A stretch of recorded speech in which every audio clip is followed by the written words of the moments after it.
मनु जी, आप हमारे साथ बने रहिए। इस बीच कुछ बड़ी जानकारी आ रही। सतीश पुनिया इस बीच कुछ कह रहे हैं। एक ऑडियो टेप का जिक्र किया। हास्यास्पद बात यह कि अपनी पार्टी के तो लोगों का किया ही, लेकिन उन्होंने भारतीय जनता पार्टी के नेता और केंद्रीय मंत्री गजेंद्र सिंह जी का जिक्र किया। उसी संदर्भ में उन्होंने किसी संजय जैन का जिक्र किया। अब इस टेप का स्टेटस क्या है, मैं उनकी प्रेस कॉन्फ्रेंस देख रहा था, तो इस तरीके से बयान कर रहे थे जैसे एसओजी के डीजी हों। मुकदमा दर्ज करना चाहिए, तुरंत गिरफ्तार करना चाहिए। ये टेप उनके पास कहां से आया? क्या सोशल मीडिया पे जारी किसी टेप की कोई ऑथेंटिसिटी है? क्या बात हुई थी? और जो हवाला और संदर्भ दिया गया, उसमें ऐसा प्रतीत होता है कि वो मुख्यमंत्री निवास से जारी हुआ, किसी लोकेश शर्मा के द्वारा जारी हुआ। और इसलिए ये बात साबित होती है कि राज्यसभा के चुनाव के संदर्भ को देखें, इसी तरीके से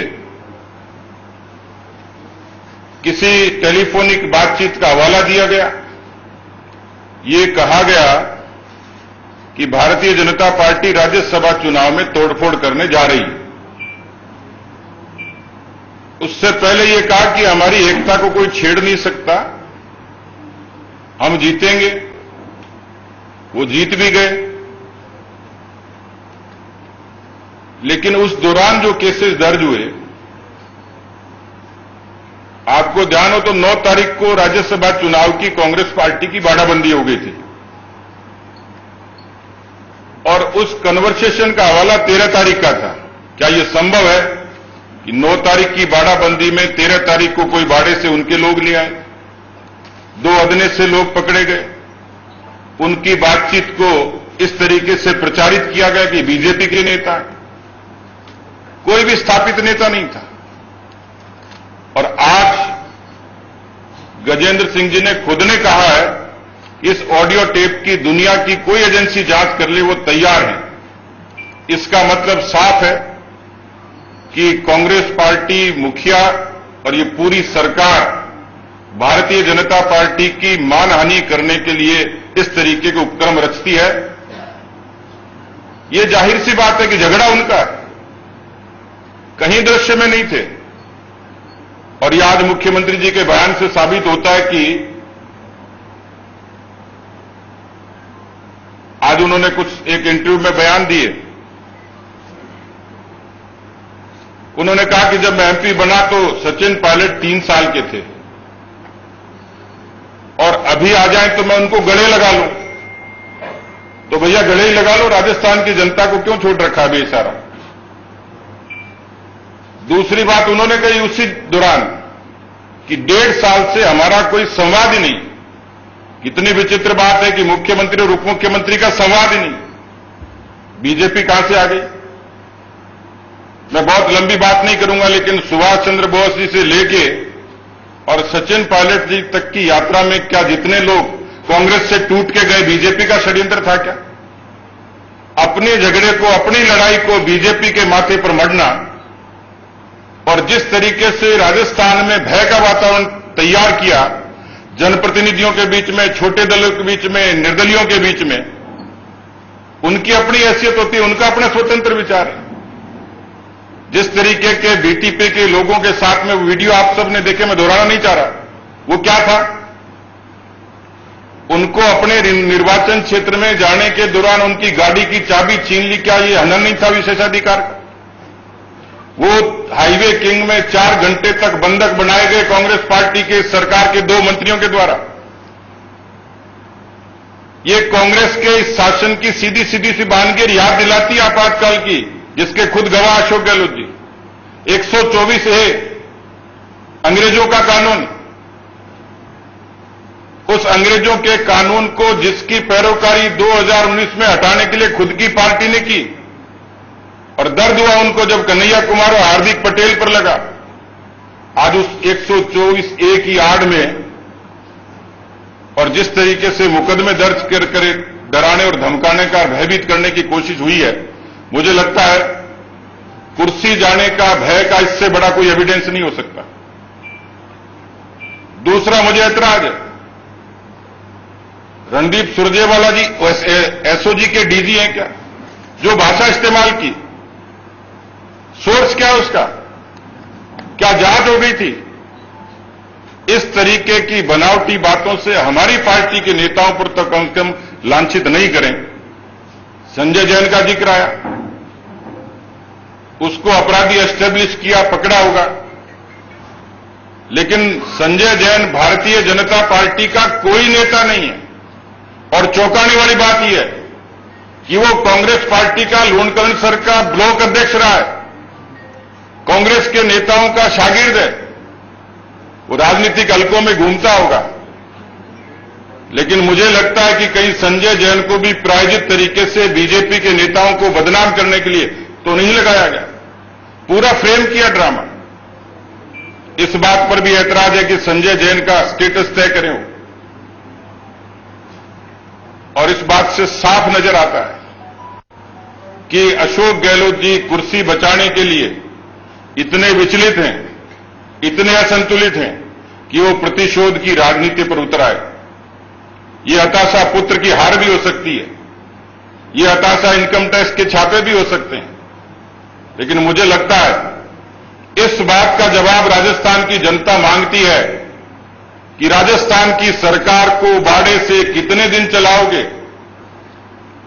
500 से ज्यादा मौतें हो गई, आज भी 800 का आंकड़ा, 6000 से ऊपर केसेज हो गए। उन मंत्रियों को और विधायकों को वहां की जनता ढूंढ रही है और वहां की सरकार उस बाड़े में फुटबॉल खेल रही है। इसका जवाब तो जनता जरूर मांगेगी। आपको हक है, आपकी सरकार है, लेकिन मुझे लगता है यह हक तो कतई नहीं है। इसका जवाब हम मांगते हैं राजस्थान की जनता की तरफ से कि कृपया यह स्पष्ट करें कि बाड़े से कितने दिन सरकार चलेगी। कोरोना का कहीं जिक्र नहीं है, एक लफ्ज भी कभी कहा हो कोई रिलीफ के काम का। इसलिए मेरा सख्त ऐतराज है कि जिस तरीके से गजेंद्र सिंह जी पर आरोप लगाए और झूठा इस तरीके से प्रचारित किया गया, एक किस्म से ये मानहानि है। उन्होंने स्पष्ट कर दिया खुद ने, और संजय जैन की आड़ में जिस तरीके से उनको बीजेपी का नेता साबित करने की कोशिश हुई है, मेरा ऐतराज है। मैं एक जिम्मेवार पार्टी के अध्यक्ष के नाते कह सकता हूं कि पार्टी का कोई पदाधिकारी नहीं, कोई हैसियत नहीं।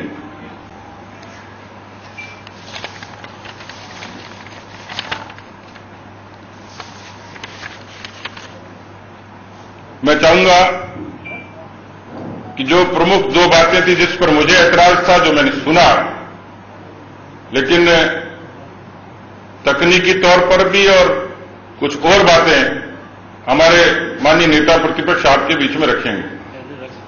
मैं तो छोटे में बात कर लूंगा। मैं आपसे कुछ शब्दों में अपनी बात कहना चाह रहा हूं। वास्तव में ये प्रमाणित सत्य है कि झगड़ा इनके आपस का है और इन्होंने इस झगड़े को प्रारंभ से भारतीय जनता पार्टी पर डालने का खूब प्रयत्न किया है, राज्यसभा के समय में भी और आज के समय में भी। आपने देखा होगा एसओजी से 2 लोगों को पकड़ा गया था और इनको भारतीय जनता पार्टी से जुड़े हुए लोग कहा गया। उनके बारे में पूछताछ भी हो गई, वो जेसी भी हो गए। एसओजी ने क्या तथ्य इकट्ठे किए, इसके बारे में अगर आप कुछ आगे बढ़ना चाहते हो तो बताओ कि बीजेपी का इन्वॉल्वमेंट कहां है, कहां नहीं है। तब मेरे उस क्षेत्र में अशोक सिंह जी के बारे में बताते हैं, मेतवाला बांसवाड़ा जिले के कहीं रहने वाले। मैं 40 साल से उस जिले की बैठकों में जाता हूं, जब 12 लोगों की बैठक करता था तब भी और आज भी, मैंने मेरी जिले की बैठक में कभी अशोक सिंह जी को नहीं देखा। कोई बड़ा लीडर आ जाता हो और कहीं मंच पे आ जाते हैं और फोटो खींचा लेते हैं तो मैं नहीं कह सकता बीजेपी का इन्वॉल्वमेंट, लेकिन उसमें भी बीजेपी को रगड़ने की कोशिश की। जब एसओजी आपके पास है, जांच आप कर रहे हो, इतने दिन हो गया, आपने उससे पूछताछ कर ली और उसको जेसी कर दिया। अगर कोई तथ्य मिले तो बताओ ना। गैर का ऐसा एक ड्रामा गजेंद्र सिंह जी को जोड़ करके बीजेपी को जोड़ने का एक तरह से दुस्साहस किया है। ये प्रमाणित है कि झगड़ा आपके आपस का है और इस सीमा तक चला गया कि एक दूसरे ने एक दूसरे के खिलाफ तलवारें खींच करके इतने हल्के शब्दों का प्रयोग किया, जिनके साथ वर्षों तक काम किया और जिन्होंने आप लोगों ने बड़े संगठन की दुआएं दी थी, आज वो आदमी इतना निकृष्ट हो गया। तो इतने दिन तक क्या कर रहे थे? केवल और केवल स्वार्थ पे चोट पड़ती तब इस बात को करते हैं। गजेंद्र सिंह जी के बारे में पहली बात मैं आपको कहता हूं, कोई भी आप में से कोई भी मेरा वीडियो क्लिक कर दे और आप मेरे खिलाफ केस दर्ज करा दे, संभव है? अगर कोई पुलिस डिपार्टमेंट की परमिशन के आधार पर कोई टेपिंग नहीं हो सकता, बिना होम डिपार्टमेंट की पूर्व स्वीकृति के किसी भी व्यक्ति का फोन टेपिंग नहीं हो सकता। उसके लिए अधिकृत रूप से फाइल चला करके परमिशन लेने के बाद फिर टेपिंग होता है, वो अधिकृत टेपिंग होता है। हमारी एसीबी भी जो टेपिंग करती है ना, उसके बारे में भी पहले स्वीकृति लेने के बाद आगे का काम बढ़ाती है। उसका अपना एक प्रोसीजर है। ऐसे तो रस्ते चलता है, कोई भी आदमी किसी के साथ में कुछ भी बात करे। और आपका जो आज का जो ये मीडिया जिस ढंग से चलता है ना, मुझे किसी लड़की के साथ जोड़ करके हंसती हुई दिखा, कहते थे गुलाब जी का चरित्र तो ऐसा है। क्या ये सही है? इस तरह का टेपिंग का कोई अधिकार है? और किस अधिकार से आपने ये टेपिंग किया और इसके बारे में और गजेंद्र सिंह जी को जोड़ने का प्रयास किया? आप में से कोई मुझे फंसाने के लिए कोई मोहनलाल मेरा कोई पुराना परिचित हो उसको खड़ा कर दे और उसे कहे तुम ये करना, ये करना, ये करना, ये करना, ये करना, मैं तुम्हारे भी गुलाब जी से बात करा देता हूं, जुड़ गया मैं। ये कोई सत्यता नहीं है। इस हल्केपन से अगर राजनीति चलेगी ना तो ये देश का दुर्भाग्य होगा। और इसलिए मैं उनको चुनौती देता हूं कि इस प्रकार के रिकॉर्ड का कोई ऑथेंटिक कानून नहीं है, कोई एविडेंस नहीं है। यहां तक कि अगर कोई एविडेंस के रूप में भी इसको पेश करना चाहे तो कोर्ट स्वीकार नहीं करती है। इनको सब बातें इस बारे में ध्यान में आना चाहिए कि इस प्रकार का ये जो कुछ भी आपने किया, कौन व्यक्ति है? सरकारी एजेंसी ने कोई टेपिंग किया क्या? सरकारी एजेंसी के रिकॉर्ड के आधार पर है क्या? तब तो आप कहीं बढ़ सकते हो, कोई किसी को जोड़ दे उसके आधार पर। तो ये जो है बीजेपी को इस सारी लड़ाई में जोड़ने का एक दुस्साहस मात्र है। शुरू से लेकर के इस बात को बार बार घुमा रहे हैं। झगड़ा घर का है, झगड़ा जो कुछ भी है बिखराव आपका है। और ये बात आज नहीं है। राजस्थान जिस दिन से मुख्यमंत्री का चयन हुआ और दिल्ली में जो 5 दिन तक कुश्ती चली, वो सारी राजस्थान की जनता ने देखा है। और हाउस में मैंने देखा है कि जब उप मुख्यमंत्री बोलता है तो मुख्यमंत्री चला जाता है, मुख्यमंत्री बोलता है तो उप मुख्यमंत्री सीट पे नहीं रहता है। यानी किस प्रकार के स्टेटमेंट आते हैं एक दूसरे को। ये जग जाहिर है तुम्हारी इस आपसी विवाद को, और उसके कारण से जो दशा बनी है राजस्थान की, वो आप हमारे माथे मढ़ने का दुस्साहस कर रहे हो। वो 2 एसओजी के पकड़े, उनका क्या हुआ? ये केस बनाया, इसमें गजेंद्र सिंह जी को आपने जोड़ने का प्रयास किया और वो बिल्कुल ठोक करके इस बात को कह रहे हैं चाहे जिस एजेंसी से जांच करा लो। मैं सोचता हूं कि ये जो जिस प्रकार का घिनौना खेल चल रहा है ना, मैं सोचता हूं अगर इस प्रकार की क्रिया चली तो लोगों का विश्वास इन राजनेताओं के इन बातों से उठ जाएगा। इसमें आप और हम सब जिन राजनेताओं की जो कुछ भी प्रतिष्ठा है ना, वो मटिया मोट हो जाएगी। अगर सत्य है तो प्रमाणित करो, दंडित करो। घबराते काहे को है? सरकार चला रहे हो या कोई दया के पात्र बने बैठे हो? तुम्हारे पास सारी एजेंसी है ना। मैंने पहले भी तुम्हें कहा था कि आप अगर किसी चीज को कहते हो तो उसको प्रमाणित करो, ताकि कम से कम उसके आधार पर सच और झूठ का फैसला हो सके। इतना मैं निवेदन करना चाहता हूं। जो प्रोसीजर इन्होंने अपनाया है टेपिंग का, उसकी कोई वैलिडिटी नहीं। आप और मैं आपस में बात कर रहा हूं, मेरी पत्नी आपसे बात कर रही है, कोई किसी पड़ोसी से बात कर रहा है, इस टेपिंग के आधार पर आप किसी तरह केस में जोड़ने का प्रयास करोगे। कोई मर्डर करके आ गया और मर्डर करके आने के बाद अगर मान लो उसने आपसे बात कर ली, आपका मिलने वाला है, तो क्या आपको मुझे उस मर्डर से जोड़ दोगे?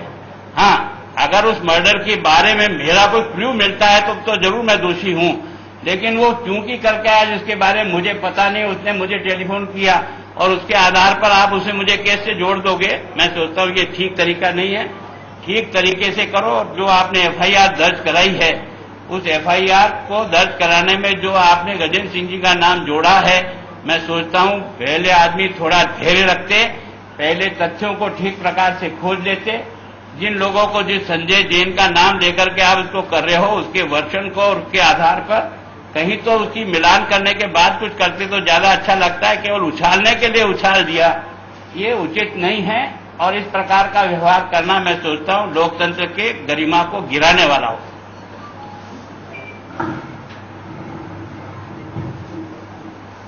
प्रदेश अध्यक्ष और नेता प्रतिपक्ष की बात को आगे बढ़ाते हुए मैं कहना चाहूंगा कि वर्तमान में कांग्रेस सरकार मृत्युशैया पर लेटी हुई है। कांग्रेस के वर्टिकल डिवीजन में 2 बड़े धड़े 2 5 सितारा होटल में कैद है और ऐसे समय में गृह मंत्री के रूप में मुख्यमंत्री जी ने जो एजेंसी का इस्तेमाल बेजा इस्तेमाल किया है, लगता है कि राजस्थान में एक वाटरगेट कांड आकार ले रहा है। मेरी मांग है कि लोकेश शर्मा किस हैसियत में और कॉन्सोलिडेटेड फंड से तनख्वाह ले रहा है, कौन से पद पर काम कर रहा है, और इस सबसे पहले इसको गिरफ्तार करके इसने जो फैब्रिकेटेड वीडियो बनाया है उसकी जांच पड़ताल होनी चाहिए। इंडियन टेलीग्राफिक एक्ट बना हुआ है, उसके अनुसार बिना prayer permission of the government आप कोई टेप कर नहीं सकते। ये पूरा कांड इस बात को उजागर कर रहा है कि राजस्थान के अंदर जनप्रतिनिधियों उनकी निजी निजात पर लगातार हमला जारी है। हमने पहले भी कहा कि हमारे टेलीफोन टेप हो रहे हैं, ये इस बात को सिद्ध करते हैं। आज कोई भी टेलीफोन पर मिमिक्री करके किसी की भी भाषा निकालकर कोई भी बात कह दे और उस पर मुकदमा दायर हो जाए। राजस्थान के इतिहास के अंदर पहली बार इसी एक सप्ताह के अंदर ये तीसरा 124A के अंदर मुकदमा दर्ज हुआ है। ये धारा वो धारा है जिसके लिए कांग्रेस पार्टी ने अपने राष्ट्रीय चुनाव घोषणा पत्र में कहा था हम केंद्र में सत्ता में आएंगे तो इस धारा को समाप्त करेंगे, और इसी धारा को आज अपने आप को आधुनिक गांधी कहलाने वाले अशोक गहलोत इसका बेजा इस्तेमाल कर रहे हैं।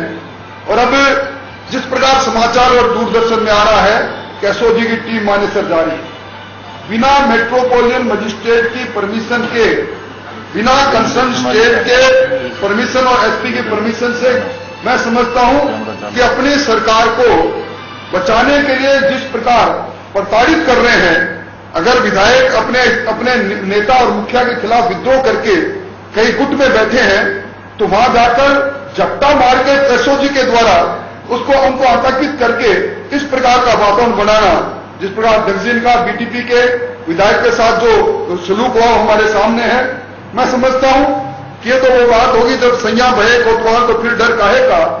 गृह मंत्री मुख्यमंत्री जी, एसओजी उनकी कंप्लेंट करने वाला कोई नहीं, कोई निजी व्यक्ति ने एफआईआर को देखो, पुलिस का अधिकारी कंप्लेंट कर रहा है, एक सोशल मीडिया पर जारी किए हुए एक ऑडियो रिकॉर्ड के आधार पर कर रहा है। इस प्रकार का मैंने कभी देखा नहीं। सुप्रीम कोर्ट के कई फैसले हैं, उन्होंने एडमिसिबल एविडेंस के रूप में भी इस ऑडियो को कभी माना नहीं है। मैं समझता हूं अच्छा रहता। राजस्थान में टीटी का लगातार हमला हो रहा है, पिछले 1 महीने से कोरोना के मरीज जिनके बारे में अध्यक्ष जी ने कहा 27,000 के आंकड़ों को पार कर रहे हैं, मरने वाले 500 साढ़े 500 के आंकड़ों को छू रहे हैं, इनके बारे में चिंता करते। दुर्भाग्य है राजस्थान के 7 करोड़ लोगों का, तो उनकी 0.5% से चुनी हुई सरकार आज न केवल लड़खड़ा के मृत्युशैया पर है, बल्कि बिना सरकार के आज राजस्थान के अंदर पिछले कई महीनों से शासन चल रहा है। आपस के टुकड़ों में बटी हुई कांग्रेस और उसका दोष गजेंद्र सिंह जी जैसे लोग पर लगाना और एक ऑडियो के माध्यम से ये कहना कि वो है, मैं समझता हूं उससे बड़ा दुर्भाग्य कोई हो नहीं सकता।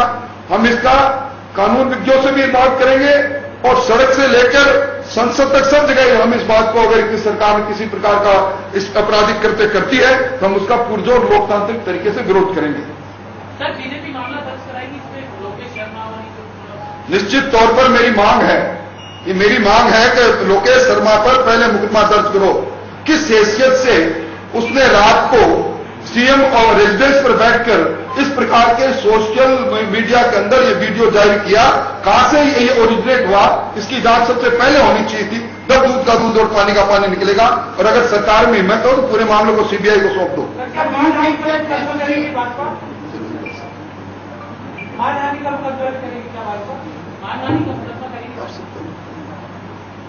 ऐसा सारे विकल्प खुले हैं। उन्होंने जब करी है तो हमें भी परहेज नहीं, लेकिन हम इस मामले में कानूनी रूप से राय लेंगे, केंद्र को भी अवगत कराएंगे।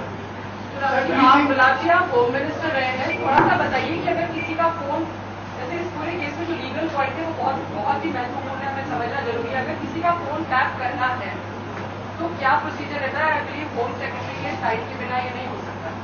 ये प्रक्रिया है कि उसके बारे में होम डिपार्टमेंट में फाइल जाएगी।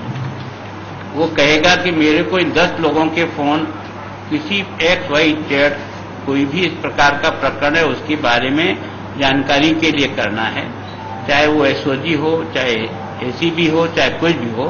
वो फाइल पर पहले परमिशन लेते हैं और परमिशन के बाद वो अपने एक्टिविटीज को करते हैं, क्योंकि पुलिस अपराधी को ढूंढने के लिए ये सारी प्रक्रिया करनी पड़ती है। वो होता है वैलिड डॉक्यूमेंट और उसके आधार पर चाहे व्यक्ति का टैप होता है तो वो भी अधिकृत होता है। बाकी इंडिविजुअल यहाँ रोज आपस में एक दूसरे के पड़ोसी का टैप रिकॉर्ड कोई टैप कर रहे हैं फोन पे और उसके आधार पर मुकदमे दर्ज कराना शुरू कर दें तो मैं सोचता हूँ कि कोई कार्रवाई नहीं कर पाएगा।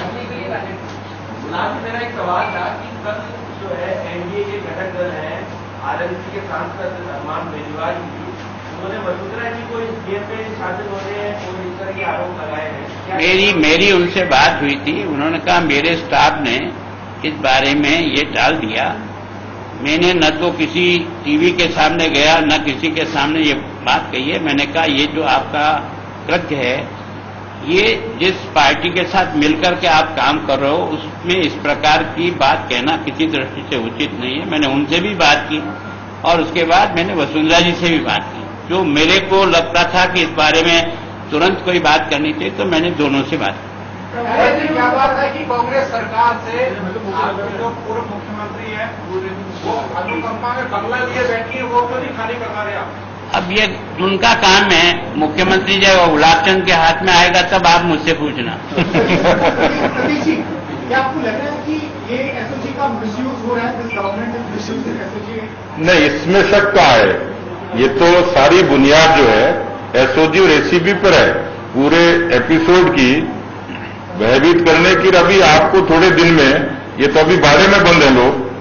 बाड़े के भीतर जिस तरीके से विधायकों का, निर्दलीय विधायकों का और बाकी रीजनल पार्टीज के लोगों का या दूसरी पार्टी से मर्ज हुए लोगों का जिस तरीके से उनको डराया जा रहा है इसी एसओजी और एसीबी के नाम पे, ये उजागर हो जाएगा। लेकिन ये यकीनन मिसयूज हो ही रहा है। सर, ये जो आरोप लग रहा है अशोक गहलोत, देखिए, इन आरोपों में तो कोई दम नहीं है। और जिस संदर्भ में आपने प्रश्न पूछा है, हनुमान बेनीवाल जी एनडीए के घटक के नेता हैं और उनको कल मेरी हमारे राष्ट्रीय अध्यक्ष जी की नेता प्रतिपक्ष की बात हुई है और साफ तौर पर उनको कहा है इस पूरे संदर्भ में किसी भी तरीके से हमारी पार्टी के नेताओं के बारे में बात करने की आवश्यकता नहीं। उन्होंने स्वीकार किया है कि जो परिस्थिति थी वो नेता प्रतिपक्ष ने बताई है और भविष्य में नहीं करेंगे, ये भी कहा। अमित शाह जी ने बात की है हनुमान बेनीवाल, मैंने राष्ट्रीय अध्यक्ष जी का जिक्र किया, उन्होंने किया ना बात। सर, मैं एक बात पूछना चाह रहा था कि जो स्पीकर की भूमिका है इस पूरे मामले में, जो नोटिस की गई, आनंद पालन तुरंत कार्रवाई की गई, इस पर आपका क्या? देखिए, स्पीकर का एक सम्मानित पद है, वो संवैधानिक मर्यादा में है। उनका अपना विवेक क्या कहता है, लेकिन क्योंकि मामला अभी न्यायालय के यहाँ विचाराधीन है इसलिए मैं उस पर टिप्पणी नहीं करूंगा। सर, क्या आपको लगता है कि स्मार्ट होना, इंग्लिश बोलना जो गहलोत जी बोल रहे थे, क्या आपको लगता है कि वो राहुल गांधी की टिप्पणी कर देती? निसंदेह देखिए, एक मैं देख रहा हूं पिछले दिनों, आप लोग भी अपडेट हैं कि कांग्रेस में 3 पीढ़ियां हैं। एक पीढ़ी बाबू जगजीवन राम जी से लेकर नरसिम्हा राव जी तक, दूसरी पीढ़ी माधव राव जी और राजेश पायलट जी तक, और तीसरी पीढ़ी ज्योतिरादित्य सिंधिया, सचिन पायलट और इस तरीके के नए लोग। नए लोगों की खेप है। सचिन पायलट के साथ जब इस तरीके का आचरण हुआ तो कांग्रेस पार्टी के लोगों की एक बड़ी खेप है, जिसमें प्रिया दत्त शामिल हैं, मिलिंद देवड़ा शामिल हैं। मैं, क्योंकि इस बात से इस प्रेस का कंसर्न नहीं है, लेकिन आपके प्रश्न के संदर्भ में इतना निवेदन कर सकता हूं कि आप यदि देखेंगे तो आपको अच्छे से एहसास हो जाएगा कि कांग्रेस की नई पीढ़ी में कितनी अकुलाहट है इस फैसले को लेके। तो ये तो उनको तय करना है कि वो अंग्रेजी भविष्य में पढ़ाएंगे कि नहीं पढ़ाएंगे, अपने बच्चों को स्मार्ट बनाएंगे कि नहीं बनाएंगे। कांग्रेस यदि आगे कभी किसी अपने मैनिफेस्टो में शामिल कर सकती है, छूट है उनको। मैं इतना ही कहना चाहता हूं, ये अशोक गहलोत मुख्यमंत्री के लायक बात है जो उन्होंने कही है। दुर्भाग्य है कि इस पद पर और इस गरिमा जगह पर इतने वर्षों के बाद पहुंचने के बाद जो पार्टी के 40 साल तक रगड़ाई के बाद पहुंचे, उनको इस प्रकार के शब्दों का प्रयोग करना उचित है क्या? इसका निर्णय राजस्थान की जनता करे। आपकी पार्टी को दिक्कत नहीं है ना, कोई इंग्लिश बोले, कोई स्मार्ट हो, आपकी पार्टी को दिक्कत नहीं है? हो सकता है ना, स्मार्ट होना कोई गुनाह है क्या? ऐसा आप में भी बहुत सारे लोग सरकारी स्कूलों में पढ़े होंगे, लेकिन बच्चों को अंग्रेजी में भेजते हो आप लोग। गुलाब जी, आप लोग पिछले 2-3 दिन से कई बार बैठकें कर रहे हैं राजस्थान के राजनीतिक परिप्रेक्ष्य को लेकर, पर इन बैठकों को अनौपचारिक कहा जा रहा है क्योंकि वसुंधरा राजे नहीं आ रही है और ये माना जा रहा है कि वसुंधरा राजे नाराज चल रही है, इसलिए वो जयपुर नहीं आ रही है। ये आप कई नेताओं ने बात भी की है उनसे, तो क्यों नहीं आ रही है वो, क्यों इन बैठकों में? मेरी उनसे कई बार बात हुई। कोई ऐसा निर्णायक जिसमें कोई निर्णय लेने के लिए उनकी आवश्यकता होगी, उन्होंने कहा विदा मैं सावन का जो महीना है वो कर रही हूं, आपको लगे तो आप मुझे जिस समय करोगे मैं 2.5 घंटे 3 घंटे में आपकी उस बैठक में पहुंच जाऊंगी। इतना मैं वही कहता हूं जो मैं सुना, मैं कभी न मिलाता हूं न कुछ जोड़ता हूं। आपने कहा कि बेनीवाल ने कहा कि स्टाफ ने डाल दिया लेकिन अभी भी उनके रिजल्ट हटाया नहीं उन्होंने। बात कर लेंगे। अगर इजाजत हो तो मैं भी कुछ पूछ लूं। उन्होंने आपको जरूर क्योंकि आप लोग जवाब नहीं देते, इसीलिए आपका जवाब राठौड़ साहब देंगे। लेकिन अध्यक्ष तो आप हो पुनिया जी। मैंने इनको आपके लिए इनको कर दिया, बताइए। आप अपने आप को भारतीय जनता पार्टी की सफाई देते हुए नजर आ रहे हो कि भाई उनकी व्यक्तिगत मामला है कांग्रेस का, हमारा कोई लेना देना नहीं है। लेकिन अगर भारतीय जनता पार्टी पे नजर डाले तो बिहार से लेकर के मध्य प्रदेश से लेकर के खूब डाल के आपस में झगड़ा करवा के सत्ता हासिल किया है। राजस्थान भी उसी आधार पे जा रहा है, इसलिए क्या कहेंगे? ये मत आपका हो सकता है। भारतीय जनता पार्टी की ना तो ये संस्कृति रही है, हम एक सिद्धांत के साथ जुड़े हुए लोग हैं, और कांग्रेस का सर फुटबॉल आज राजस्थान का आम व्यक्ति गांव-गांव ढाणी बैठा हुआ देख रहा है कांग्रेस का अंदरूनी झगड़ा। ठीक है? देखिए सर, आपके विलास अध्यक्ष जी जी उसका क्या स्टेटस है? बिल्कुल, एक बीएसपी के मर्जर को, क्योंकि संवैधानिक तौर पर उसमें बीएसपी की राष्ट्रीय अध्यक्ष मायावती जी ने भी पत्र लिखा है, प्रेस कॉन्फ्रेंस भी की,